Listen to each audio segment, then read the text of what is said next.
কেমন আছেন বন্ধুরা? আজকে রথ উপলক্ষে আজকে আমি অনেক মিষ্টি এনেছি, রসগোল্লা এনেছি। এখানেই দেখুন, আর এখানে আছে যত সম্ভব এটার নাম কি কালাকাঁদ বা কালাকান, এরকম একটা সন্দেশ। আর এখানে আছে কি লবঙ্গ লতিকা। আর এখানে আছে একদম সবচাইতে রথের শ্রেষ্ঠ মিষ্টি কি জিভে গজা। এই মিষ্টিগুলো এনেছি। এখন ইচ্ছা আছে মানে একটু বেড়ে দিই, তো লোভ সামলাতে পাচ্ছেন না একজন এই সন্দেশটা বিশেষ করে খাওয়ার জন্য। সেটা হয়েছে আমার প্রতিদেবতা, তাকে দিলাম। আর একটা রসগোল্লা দিলাম, এক পিস রসগোল্লা দিলাম।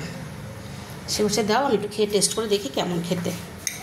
তো যাই হোক, রথটা খুব ভালো করে আনন্দ করুন। রথে সবাই যেন ভালো, আর বিশেষ করে বাচ্চাদের রথ তো বাচ্চাদেরই, সব বাচ্চারা যেন খুব সুন্দরভাবে রথ চালায়, খুব আনন্দ করে, এই কামনা রইল।